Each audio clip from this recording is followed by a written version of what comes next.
with the general energy of our last monthly and the fact that at the time that I'm planning on uploading this, it is our final weekly of Smash 4 history, I thought it would be fun to make a little retrospective video about my own personal experiences with the game and thank all of you for making this community fun and definitely helping me, not just as an organizer, but also as a person, grow and learn.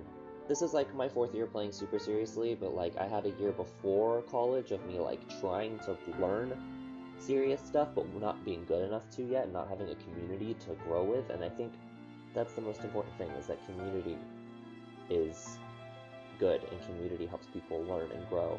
I first started playing Brawl in about 2011 or 2012, somewhere in there, because my cousins had the game, and my best friend back home, Alex, has the game, and I was too young to understand, and honestly a little too ignorant to understand, that Smash also counted as a competitive fighting game. I just thought it was, this cute, fun, throw the items at people and attack them with stuff. And like I played Luigi and like Lucario, even though I barely even played Pokemon at the time, just because I thought they looked cool, and that's when I first started playing Wolf. And over time, kind of in the transition between Brawl and Smash 4, I started learning Peach. I got into Smash 4 because I got a Wii U along with the game for Christmas the year that it released, so December 2014, and I thought one day, what if I try to get good, and what if I play this like a real fighter, and I make it so that I only fight one CPU at a time, and I turn off all the items, and I go on stages that aren't too ridiculous, but of course I didn't know about a legal stage list, so I just was like, this one doesn't make me mad, like Gamer, and Luigi's Mansion, and like Coliseum. I'm like, these don't make me mad, I'll still play on them, and practice on them. All of a sudden, I'm randomly scrolling through YouTube and looking up, like Smash Bros. Tutorials, like how to get good at the game, and I run into one of, I remember this very vividly, one of False's Luigi sets, because I was still trying to gain Luigi, and I watched that, and I fell in love. Peach won out in the end, again, mostly just because I had more experience with the character thanks to Alex, and I started trying to learn the character better, and I actually would upload my matches to YouTube once that was a feature, and so I made a montage, which is gonna be playing over this because it's so bad, and I hate it. I hate it. But I made a montage, and it was like, oh my god, I love this game. I'm so good at it now. Oh my god, I'm like this competitive pro. And I come to WSU, and I find out like day one that there's a Smash community, and like my dad had just told me, you're gonna find a community that you love. Okay, reality sets in, and I show up, and it's all casual and fun, and I fight some of the more casual people, and I'm like, okay, cool, like I'm not that bad. And then somebody that I had just met a few days before that had gone to the event with me, just like stomps me. Like, I also just, as mean as this is, I looked down on the people that I was beating, and so I'm like, okay, well I'm better than like 2/3 of the club, which is probably a lie. Like, I went 0-2 first actual bracket, like, so that's totally a lie. I wasn't actually as good as I thought I was. Like, you're so good, you're winning in free-for-alls. Wow, iconic pro player, get signed to a label right now. And then this dude just stops me. And I'm like, we need to really become friends now. It was Preston, a Mario main, Josh, a Kirby Lucina, and at the end of his time playing Smash 4, Palutena, he knew his platform cancels, and then there was Max. And Max was special, because Max is the person that would beat the shit out of me every time we played, and he plays Villager and Lucas and these slow, and Shulk, and these slow characters that I don't like. I really don't, and it would drive me nuts, and I would yell at him, and I would complain, and I'd be like, wow, I guess I'm actually not good. Like, the harsh reality would set in, and I'm like, wow, I'm not actually good, and then I'd get, upset and depressed about it and be like, I'm going to quit this game, huh? This probably sounds familiar to the people who know me now, because I'm still like this, but as he's literally just like kicking my shit in, he's complimenting me and telling me that I'm good, and he's telling me, oh, if you do this one thing better, then you'll do so much better.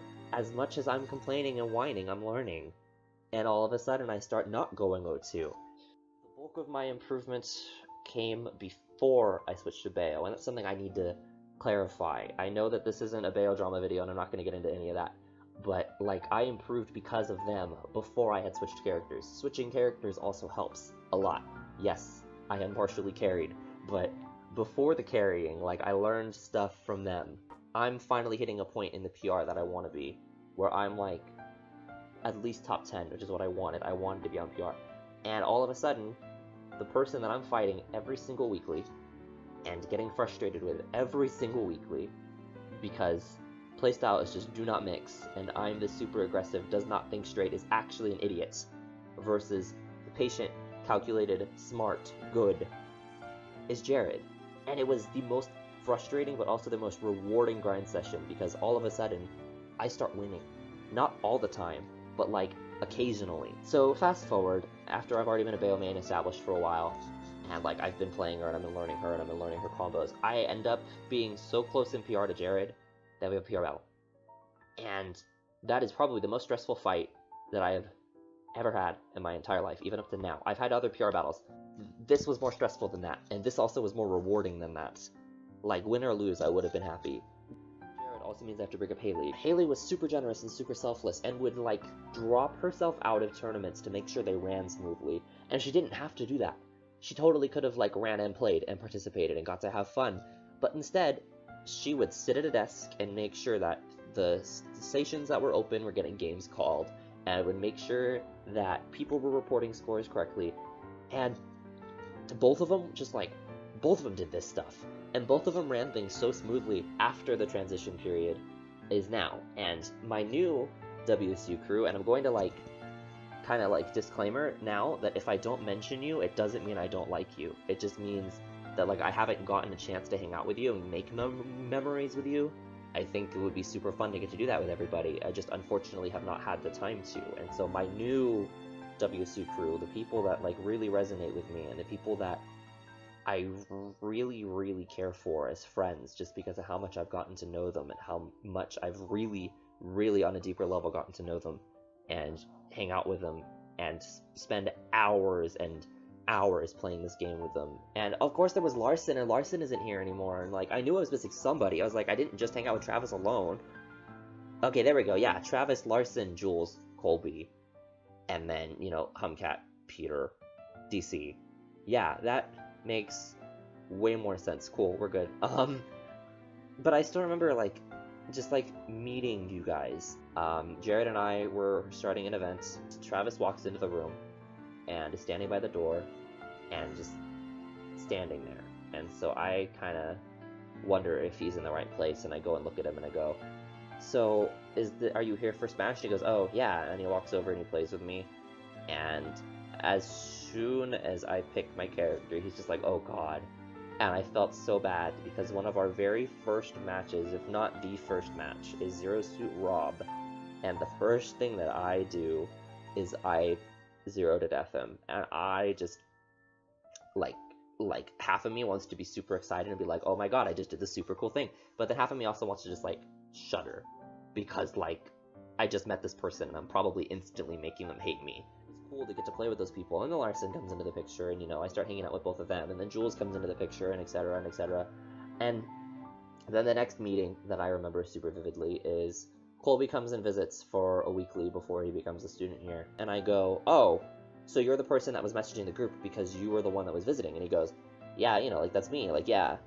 And we start talking about the game, and he's setting up a setup, and I go and help him set up a setup, and he turns around and he asks me with, like, the most innocent look on his face, and, like, if you know Colby, you know, like, Colby's voice, he just, like, looks at me and goes, oh, so who do you play? And I'm like, I can't tell this innocent person who I play, because he's gonna think that I'm this giant asshole, and he's gonna hate me, and he's not gonna want to interact with me. And I'm just, like, mental breakdown panic mode, because it's like, what do I tell this person I just met in 2 minutes? Do I just, like, instantly ruin that friendship? I kind of, like, shyly look away, and I'm like, Bayo. And he goes, oh, cool, fight me. Instantly. And walks to a setup and, like, plugs the controller in and goes, come sit and fight me. And I'm like, what? I'm just like, oh my god, like, you poor thing. Like, I'm gonna just, like, come in and ladder you, and I'm gonna, like, make you suffer, and then you're gonna hate me. He goes, oh, you know, like, it's cool that you can do that, and, you know, etc, etc. And, like, it's just so enthusiastic and so nice about losing. And I'm like, you're losing to the character that everybody hates, and you're not screaming in my face. Wow, what is this? You know, like, fast forward, and all of a sudden I'm desperate for a TO. And I'm like, I know you, we talk about this game, I've hung out with you once, you seem to understand this, you said you ran your club over at your community college, please help me.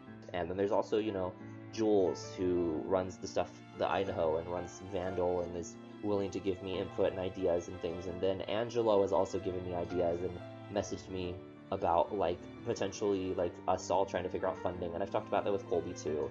And us talking about like getting ultimate setups and talking about like things like that.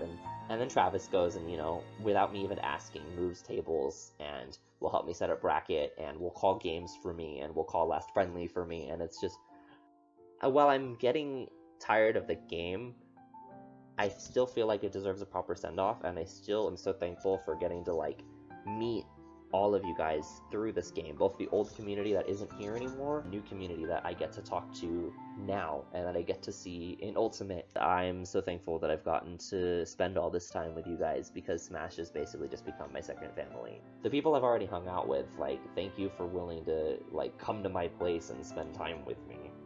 And like, I'm so thankful I get to hang out with you guys and go to you guys' places and spend time with you guys. And who knows, maybe I will get to hang out with more of you guys in the future, and that would be awesome. But I have a feeling that from December 7th on, we are going to have a great time, and I look forward to each and every moment, each and every hype kill, and stage list discussion, and character discussion, and just like everything that we end up having. Goodbye, Smash 4, and maybe in the distant future I'll see you again.